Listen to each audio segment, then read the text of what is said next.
Hello guys, I'm Fake Flip from Brazil and I'm here in Turkey today to explain to you about the tides. Tides are very different. Everywhere you go in the world, they're different from place to place.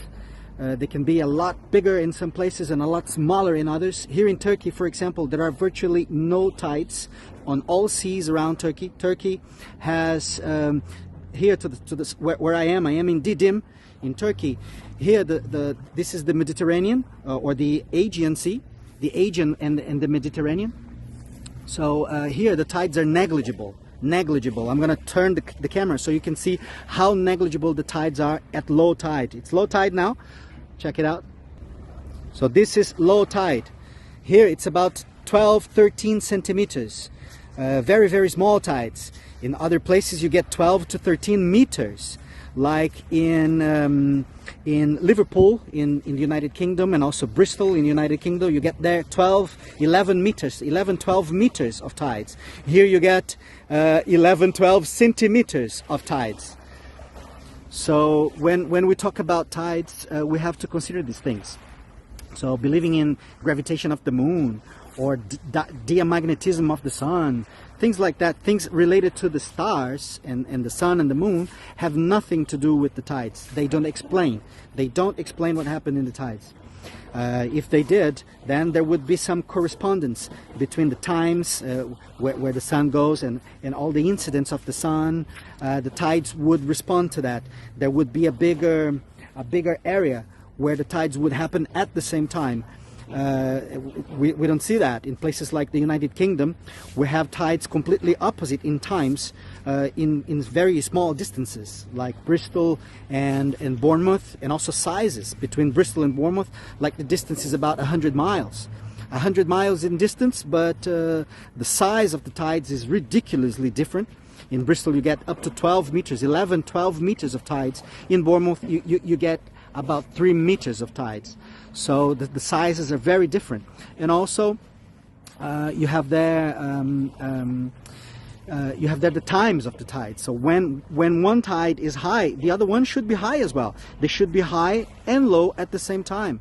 They should be up and down at the same time if the stars above, like the sun and the moon, made the tides. It's not what happens. You get high in one and low in the other, or one growing and the other lowering. So the tides don't correspond in times. You can get completely opposite times in a very short distance, like London and Medway, for example. Also any other place in the world, like for example in the Bay of Fundy, you can get 13 meters in Port Elmhurst. In Port Elmhurst you can get 13 meters, and in Port Elgin, that is about 20 kilometers away, I don't know, 20 miles away, really close by, you get just 1 meter. So it has nothing to do with the moon or the sun. It has nothing to do with that. So what causes the tides is a system of springs underneath the water. So underneath the water we have lots of springs, plenty of freshwater springs, just under all the ocean, just as many springs as we have above the sea level on the continents. There are also plenty of freshwater springs in the ocean, and they have a lot more pressure. And also they can be intermittent or permanent. So those permanent, perennial springs, the ones that make rivers, for example, they inject water all the time. But there are plenty of intermittent springs which only inject water for some period of time and then they stop, for another period of time and then they stop. And that explains the tides, because some tides are also longer than others. There are places that take 5 hours to grow until the high tide. Some places take 6 hours to go until high tide, and some places go for 6 hours, then they get lower, but not so much lower. They get, for example, they go up to 4 meters in high tide, but then in low tide it's 3.5. 3.5 meters is also pretty high tide, but they consider as low tide. That's because the springs that are underneath the ocean, they work in an intermittent period. So when one starts, the other one may start a bit later. So they can work for about 9 hours. So you get 6 hours of a very high tide and another 3 hours of not so much high tide. So that explains the tides, for example, near Vancouver in Canada. They can last up to 9 hours, still very high. So about 6 hours in 4 meters, and then about another 3 hours, 3.5, which they consider low, but it's not actually low. And then it goes to another high or to a very low of a 1 meter much later on. So this is what explains. It's the springs that we have under the ocean. So there are plenty of them, injecting fresh water all the time, in intermittent periods, but they keep injecting, renewing the oxygen in the water. Otherwise, the water would become too salty, because the salt is already in the ocean, in the salt mines. There are plenty of salt mines, and that's why the ocean gets salty. Here where I am, for example, the salinity is higher than other places. Here in the eastern part of the Mediterranean Sea, the salinity here is higher. Here is 38 grams per liter, 3.8%. Whereas to the western part of the Mediterranean Sea, the salinity there is 34 grams per liter, so that's about 3.4%. So 3.4% there, 3.8% here. There is more salt here than there. And the reason is the tides. The tides explain this salinity, because here there are very small tides. As you can see, the tides here, I'll show you again. This is low tide. This is low tide, look. Low tide, you get a very, very, very small variation. So this is about 12 centimeters. That's the tides that we get here in this area of Turkey.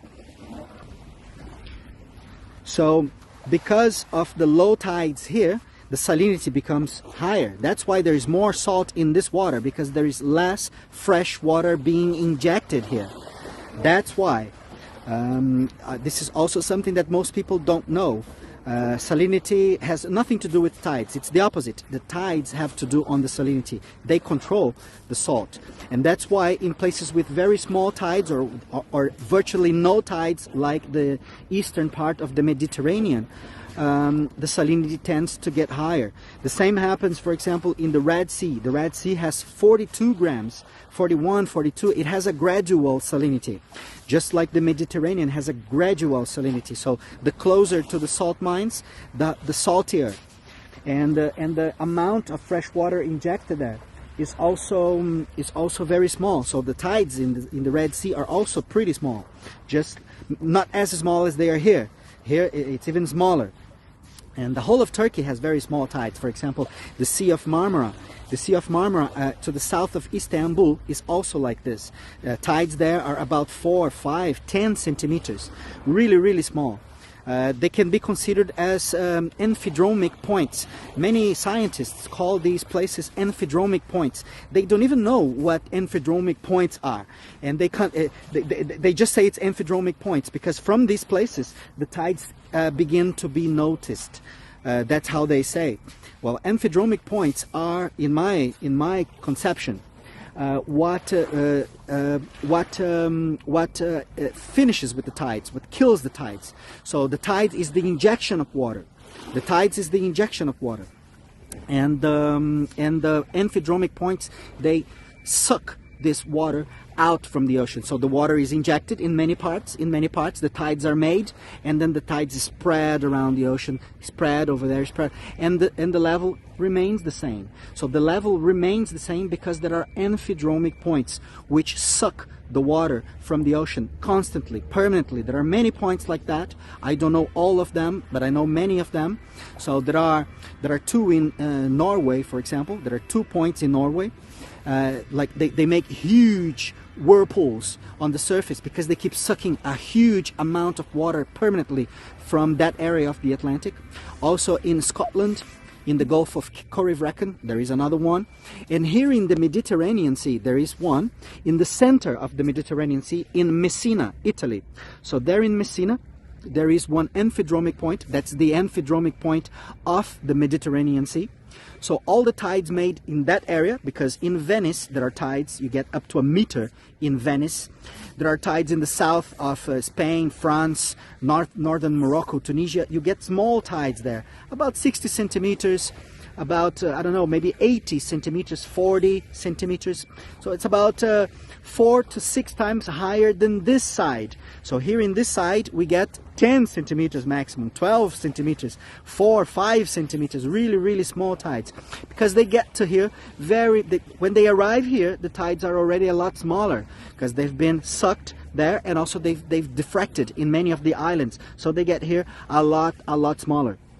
But to that side there are some tides. So these amphidromic points is what sucks, removes the water from the ocean and probably brings it back to its place of origin.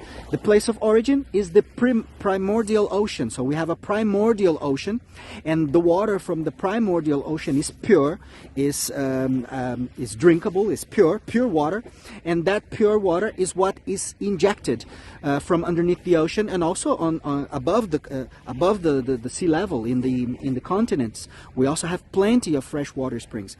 About 99.99% of the springs is fresh water. Just not dot 99, almost nothing, almost very few of the springs that we have above the sea level contain salt or a gas or some sort of sulfite or some other sort of like a iron. They can contain iron as well, but the majority, 99.9999% of them is fresh water. So that's because the water outside the firmament, the water outside where God is and the angels, that water is pure, and that water penetrates from underneath, and that's what keeps us alive. That's what keeps us alive. That's what keeps the levels of oxygen in the ocean good, and keeps the life in the ocean. Without that water, we would die. The ocean would become salty, just like the Dead Sea. It would kill everything. So that's the water from the firmament, from outside the firmament. The water is above. That's what keeps us alive.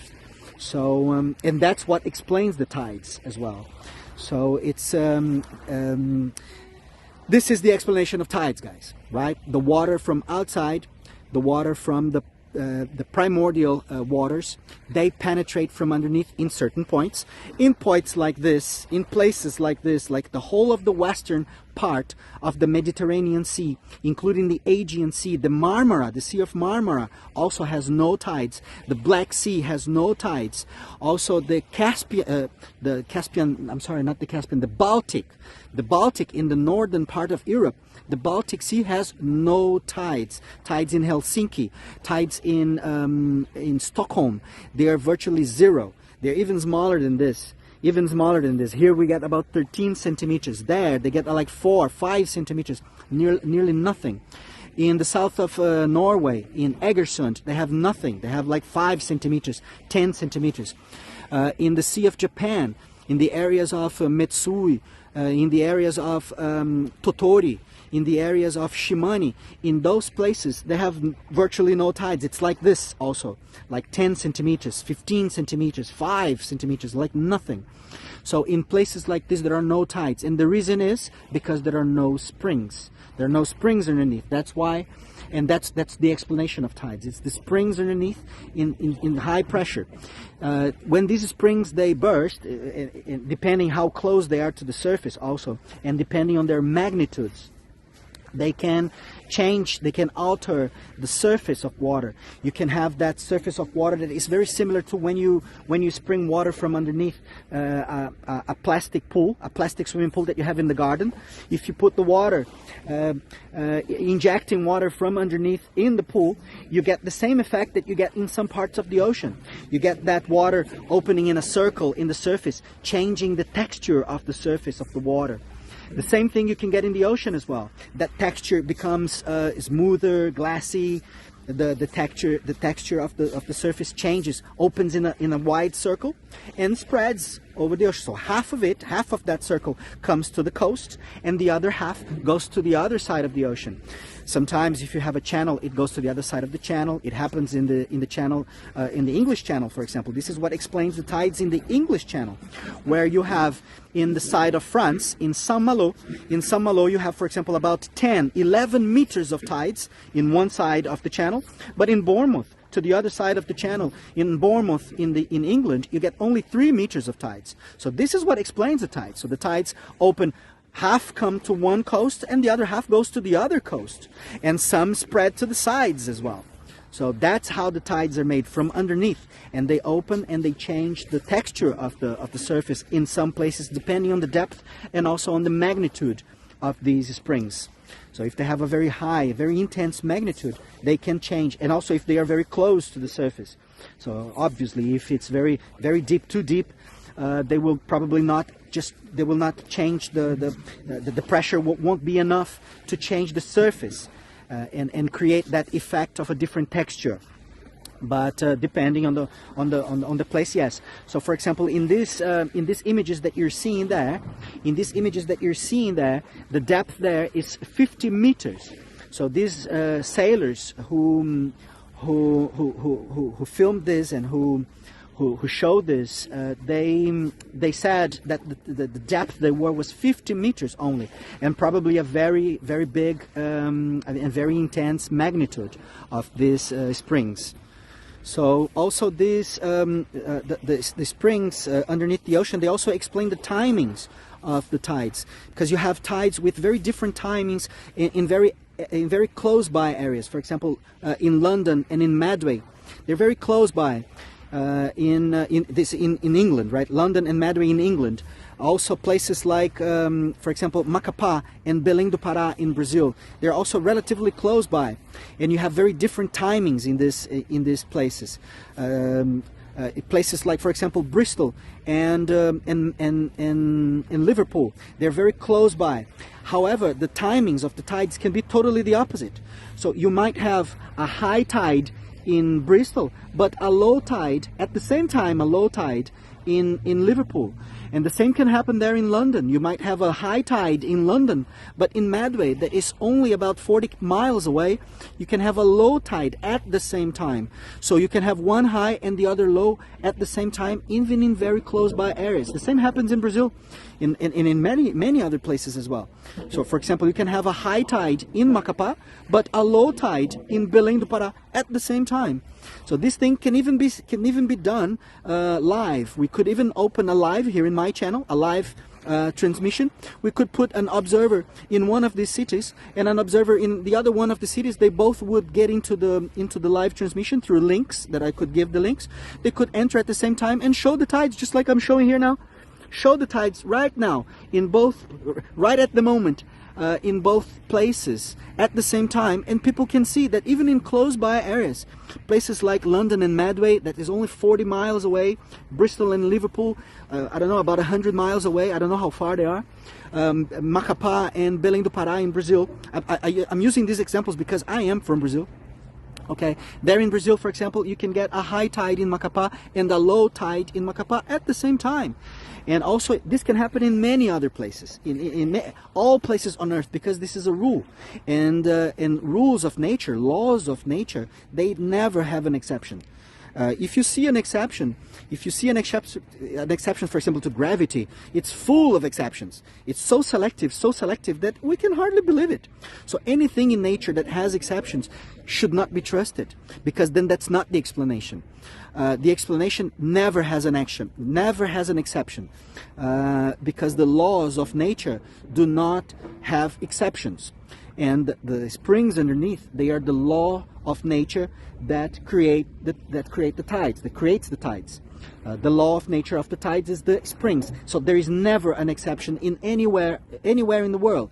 So if there are no tides, it's because there are no springs. If there are high tides, it's because there are strong tides. If you have, for example, salinity can change. Here, for example, we have higher salinity.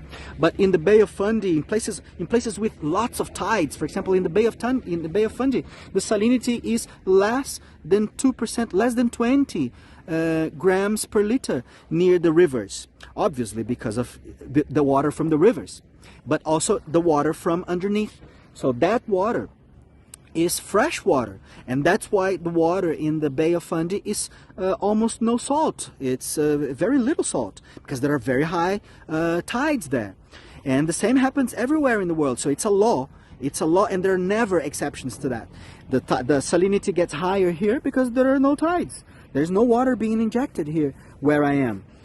So this is the explanation of tides, guys. It's the springs underneath the ocean, and also the holes that exist in many places. The holes that suck the water from the ocean. This is the explanation of tides. So you have an injection of water and water being removed. It's like the system of the Huron fountains. That is a permanent and perpetual motion of water being injected and being sucked at the same time. This is what explains the tides in our oceans, in the seas, and also in lakes, because there are indeed tides in lakes. Many people don't know that, but there are many tides in lakes, Lake Ontario, for example. Actually, all the 5 Great Lakes in the United States and Canada, in the North American Great Lakes, all of them have tides much bigger than these that you can see here. Much bigger tides than this. There, in Toronto, for example, in Lake Ontario, you get 1.5 meters,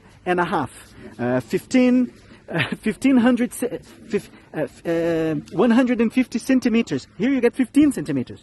In Toronto, you get 150 centimeters. So that's 1.5 meters of tides there in Toronto. And that's a lake, and it's fresh water. So again, it has nothing to do with salinity. The explanation of tides is the springs underneath the ocean.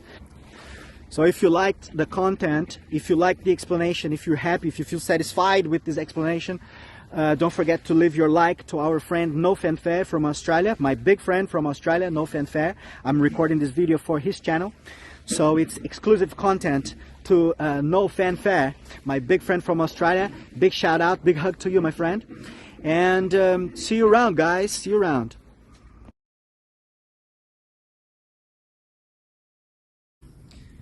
Okay, guys who follow No Fanfare's channel, my big friend No Fanfare from Coffs Harbour in Australia. Big shout out. So it's fake flip here again to tell you a little bit more about the tides. Tides is a very extensive subject, a very long subject, something that demands a lot of research, and certainly just one video like the previous video I made is not going to be enough. So I'm recording a little bit longer, a little bit more for you, a little bit more information. Today I'm going to be talking to you about the salinity, about the salt mines, about the amphidromic points, and all the things related to the subject of tides.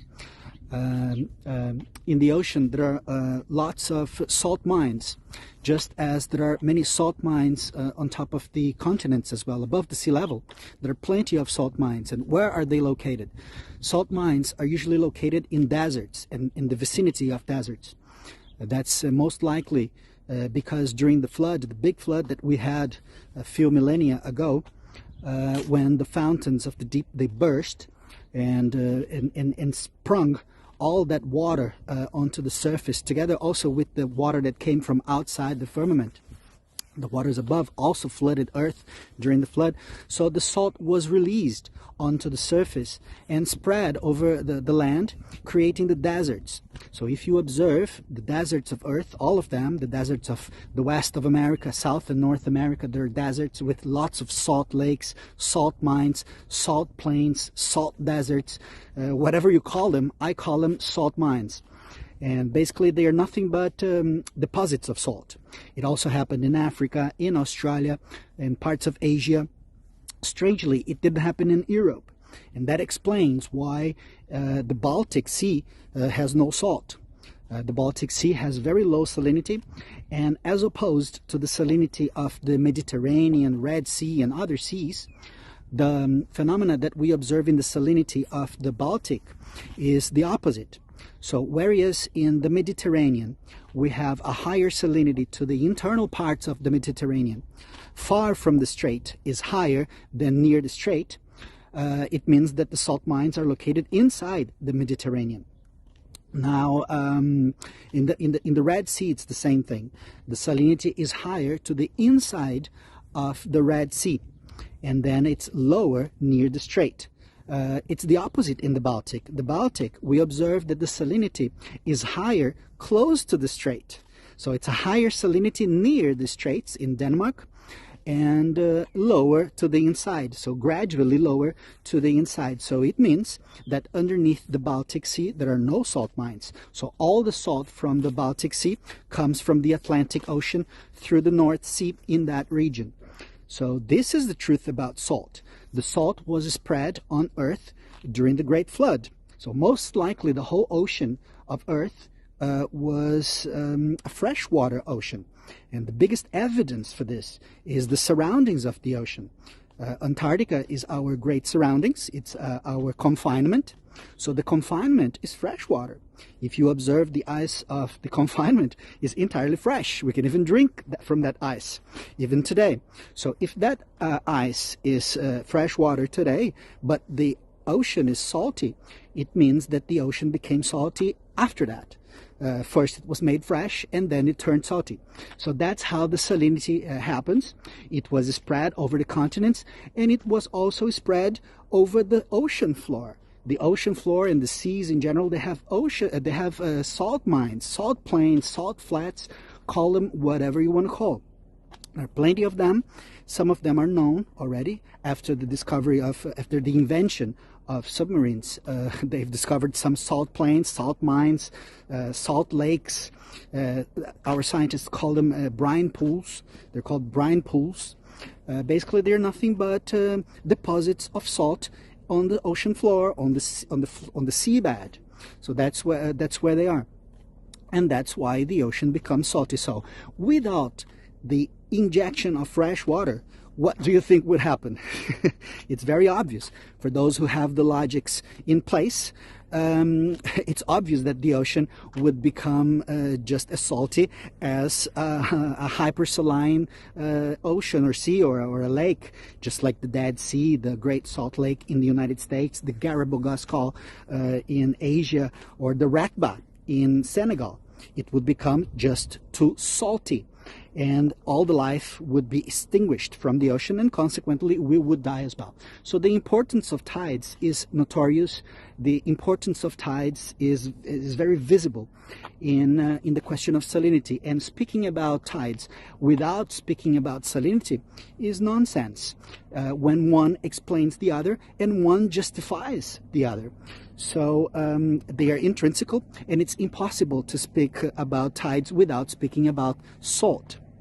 So having said that, it's also very important to know, for those who still wonder whether or not the springs may cause the tides or not, the springs is the only explanation to tides. It's a law of nature, has no exceptions, and all bodies of water that show tides, that have tides, all the bodies of water, they mandatorily, they must contain springs underneath and also holes underneath. So the holes are the amphidromic points. And it happens also in lakes. Lakes also have tides. I showed in the previous video. If you haven't watched, I recommend you scroll down in No Fanfare's channel and watch the video where I explain the tides. So lakes also have tides, and there are many types of different lakes. And the most interesting ones are the seasonal lakes called turlocks. So here in Europe there are plenty. Actually, there are turlocks. This is something that many people haven't heard about. Perhaps you have never heard about turlocks in your life. But turlocks are seasonal lakes, and they spend the summers empty and the winters full. So when it's springtime, about spring, they begin to drain. They begin to drain, and they spend then the summer dry. And then when it's autumn, they begin to fill up, and they spend the winters full. So this is what happens in turlocks. And the turlocks, they have an yearly tide, but some turlocks, like the Caherglason here in Ireland, it's a well-known turlock for daily tides. This one has daily tides, and it's a small lake, a small loch, as they say, like nearly a pond. but it has daily tides. So it's very important to understand that the explanation of tides in the Turloks is exactly springs underneath and also holes in the bottom. These holes, they are called swallow holes, which drag and drain the water, or they can be holes that inject water sometimes, like springs, but they also become a drain hole. So these holes that inject water and also suck water through the same hole, they're called estavels, and the other ones are called springs. So the tides in Turloks, which exist, they exist in all the north of Earth. To the north of the inside the circle of the Cancer, which is the like Earth is a circle, right? So the smallest circle inside is the Cancer. So the Cancer circle, it represents the north of Earth. So whatever is inside the Cancer is the north, and in that area, not just in Ireland, the word Turlock is an Irish word which means dry lake. It means dry lake, but actually Turlocks don't only exist in Ireland. Actually, one of the most interesting Turlocks is in the United States, and is called the Lost Lake. So the Lost Lake is a very interesting one because we can see the hole when it's draining. It happens every spring. Whoever lives in the United States or in the areas of the Lost Lake can see it in the spring. Many people have seen it. It's spectacular to see the water being drained down the hole inside that lake. And it happens in any other Turlock. They all have a spring and a hole. In the north of Earth, lots of Turlocks, and they spend the summers dry and the winters full. So it's an yearly tide that the Turlocks have. So the explanation to tides in Turloks is springs and holes, and it's the same explanation for the tides in seas and also in the ocean, because there is no other explanation to tides. It's a law of nature and it has no exceptions. So what explains tides in one place also explains tides in the other place. We cannot have two reasons for the formation of tides. If you have a tide in a lake, if you have a tide in a sea, or if you don't have a tide in a sea, which is the case of the western part of the Mediterranean, Marmara, Black Sea, also the whole of the Baltic Sea has no tides. So the explanation is the presence or the absence of springs and holes. Obviously, there must be a hole, because the amount of water that is injected is just too much. It would certainly flood Earth very quickly. Very quickly, we would be underwater. Given the amount of water injected, not just by freshwater springs, but also by the freshwater springs that are on the continents. Though the continents also they're filled with freshwater springs, which make our rivers. So all the rivers are formed by spring. In case you've never wondered about, in case you've never thought about, but 100% of the water available, including the water that is in our bodies, they are 70% water. 100% of the water available, including the water of the rain, the water that comes out from our taps, all the water available on Earth, including the ones making the rivers, the lakes, the seas, and the oceans, all of them, all of this water comes from inside Earth through springs, and they're all freshwater springs. Very few of them are not freshwater, will contain some sort of a gas, sulfite, whatever minerals that they might contain. Some of these very strong springs that we have in depths of the ocean, they're so strong they come out with minerals, but these minerals, they are not dissolved in water. They end up precipitating to the bottom, and the water comes out, and it's fresh water, and it has no salt, so it's less dense. It goes to the surface and sometimes even changes the texture of the surface, as I showed on the previous video. So having said that, the tides, they are very important for our lives. Without the tides, our life on Earth would be extinguished very quickly.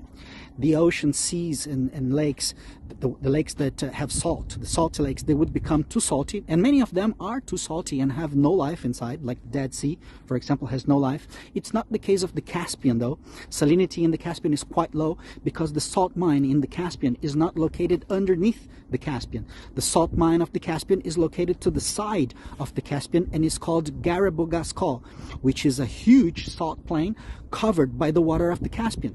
So basically the Caspian has small tides of about 80 centimeters to 1 meter. So the water of the tides that are created inside the Caspian are enough for the Caspian to penetrate inside the Garabogaskol. That water then becomes salty, and at low tide the water exits the Garabogaskol through the narrow. There's a strait, a narrow passage in the lake. There, it's a kind of a lagoon. So that's why the Caspian becomes salty. It's not what the pseudoscientists say. They lie about everything on Earth. They know very well. They know I'm not the only person on Earth who knows this. They know very well what makes the Caspian salty, what makes the ocean salty. They know that there are salt plains, salt flats, salt mines. But they insist in indoctrinating the people that first that the Earth is a ball, that the Earth is spinning, and also that the rivers bring salt to the Caspian, or that the Caspian once separated from the Mediterranean. It's another theory that they teach and that they preach. It's like preaching, that they preach in universities, that once the Caspian was part of a bigger ocean called Parenthesis, and that the Parenthesis divided, the waters divided, and then there was land in between both, and then the Caspian was separated from the Mediterranean, and that's why the Caspian is salty. This is one of these ridiculous theories that they teach and they preach in schools and universities because they refuse to tell the truth. Obviously, they refuse to tell the truth because the truth sets us free. The truth brings us closer to God. The truth brings light to the people, and that's not what they want. They want ignorant people. They want people who don't know anything and still think they are smart. So that's the reason why very few people know these things. I hope that this information has been helpful. I hope that you leave your like to know Fanfare, and whatever questions you put in the comment section that are relevant, whatever questions that are interesting and truthful, people who want to know information about the topics of salinity, tides, and turlocks, amphidromic points, whatever you want to know, be sure that I'll be glad to answer. Thank you very much, and see you around.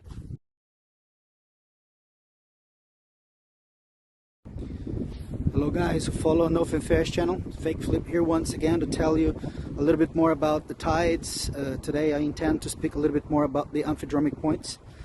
Amphidromic points is a very special key point to understand tides and also to understand our reality.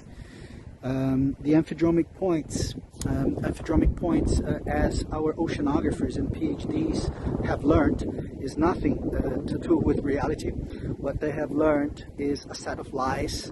What they have learned is false information in order to make them stupid. That's the truth.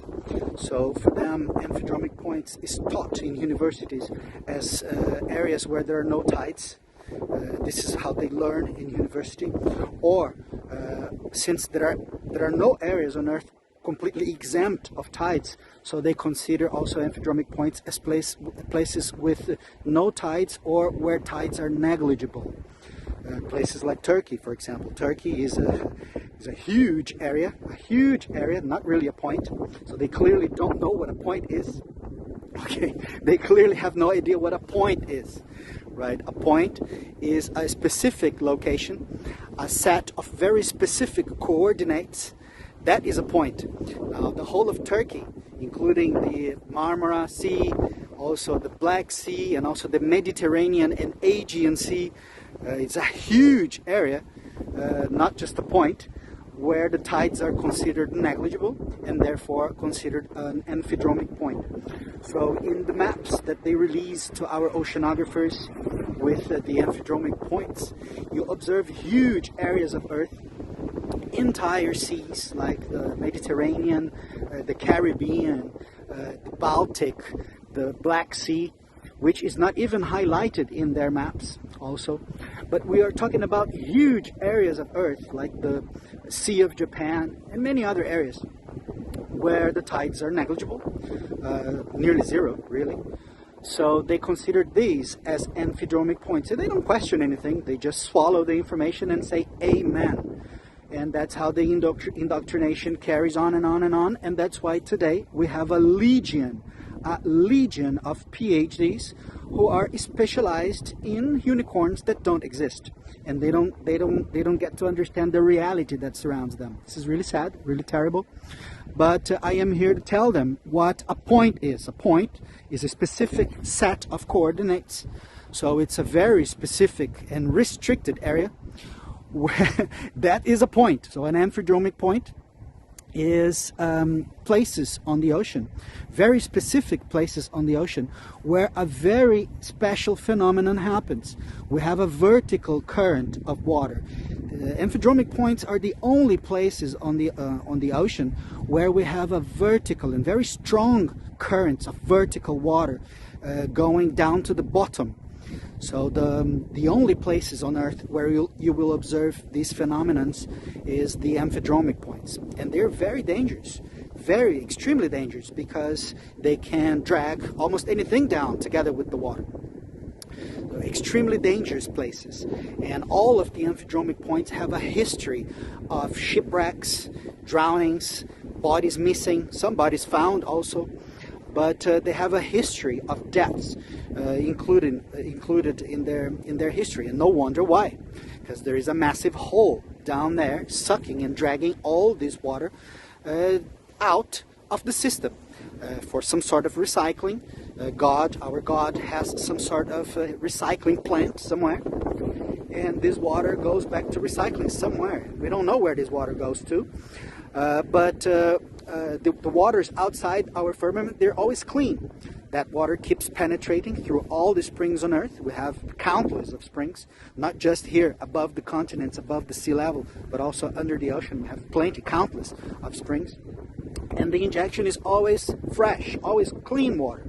So somehow that water gets recycled, and only Lord knows how, right? So the amphidromic points, they are a key to our understanding of our reality, key to understanding about the existence of all our reality. So having said that, I don't know all of the amphidromic points, but I have researched quite intensely to try and find out as many as I can. So please, if you've heard of or seen, and if you have more information about them, don't be afraid to, don't be shy, just put on the comments if you've seen other places on Earth where you get vertical currents forming eddies and whirlpools on the surface with vertical strong currents going vertically down to the bottom. Just share the information with me. I would love to learn more about the amphidromic points. But most of the amphidromic points, they are located in North America. So North America, the region of British Columbia, and also to the east coast of North America in the Great Lakes, and also in the borders with Maine and Canada, in the city of Eastport in the United States, the border with Canada. There you'll find a huge whirlpool called the Old Sow. So the Old Sow is a huge amphidromic point located there, which drags and sucks all the waters that are produced, the tides that are produced in the Bay of Fundy and in the North Atlantic. Also in the British Columbia, you'll find another, to my knowledge, as far as I know, there are 7 holes in British Columbia. 5 of those are located on the Cordero Passage, the Cordero Channel. Actually, the Cordero Channel has a history of deaths, shipwrecks, and people dying. It is known as the most dangerous stretch of waters on Earth. It's the Cordero Channel in Vancouver, in the Vancouver area. So these are the amphidromic points of North America. There are 7, to my knowledge, on the west coast, and 2, as far as I know, 2 on the east coast. Also in Europe, you'll find 4. So there are 2 in Norway, the Moskenströmmen in Lofoten, and also the Saltströmmen. There are 2 well-known amphidromic points in Norway, also extremely dangerous. Lots of deaths and in cases of disappearance and things, extremely dangerous. Also in the UK, here where I am in the UK. In Scotland, in the Gulf of Corryvreckan, there is also another amphidromic point, and the water goes vertically down in Secchi, and again, lots of lots of deaths and shipwrecks in this place. Also, you will find also in the Mediterranean Sea, there is an amphidromic point in the city of Messina. In the Strait of Messina in Italy, in southern Italy, there is also an amphidromic point there, and again you get a vertical current of water going down to the bottom. Lots of shipwrecks also in that area. There's a curiosity about this place because it is also mentioned in the legends, in the Greek legends, in the stories of Homer. This amphidromic point was mentioned because it was given as a monster in the water in front of another monster, which was Scylla. Scylla was given as a monster on the sea, and Charybdis was given as a monster in the water. No wonder why. Actually, it can be quite monstrous, these amphidromic points. They can actually swallow people. And also in Japan, there are two amphidromic points to my knowledge, both of them to the south of Osaka, in the inland sea of Seto, the Seto inland sea. On both entrances and exits to this sea, to the north is Naruto, and to the south is Kurushima. Both of these places are also very strong currents down, dragging a lot of water downwards vertically, obviously to the bottom, and then for recycling. And this, there's a last one also to my knowledge in New Zealand. So in New Zealand, the Te Aumiti is an amphidromic point. It's located to the north of the North Island, between North Island and the island of D'Urville. There's a place called French Pass, and there is a hole, also with an extensive history of deaths and shipwrecks and people disappearing, right, and bodies never found again sometimes. So these points, the amphidromic points, they remove the water that is injected in the ocean. The water that is injected in the ocean comes from springs, not just above the sea level. I'm pretty sure that you've all experienced a spring at a certain point in your lives. If you haven't, I strongly recommend. It's amazing to drink water directly from the spring. But also underneath the ocean, there are countless of springs. And some of these springs are perennial, so they always inject water. But some of these springs are intermittent. So the intermittent ones produce an intermittent injection of water, and therefore the tides. The tides is nothing but an intermittent injection of water. But this water, if this water is not removed, obviously it will flood us. It would flood us if it were not removed. So the amphidromic points, they do exactly this.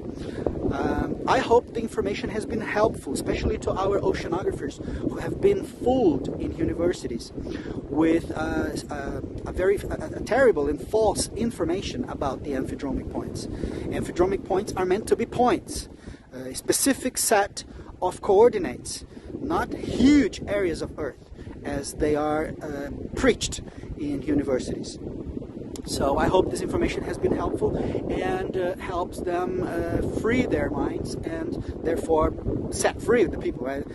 That's why the scientists lie to them, to enslave their minds, and the true information, the truth, sets them free. So I hope this information helps them set themselves free. For any questions, of course, just leave them in the comments and I'll be more than glad to answer. Right? Thank you very much for having listened, and see you around, guys.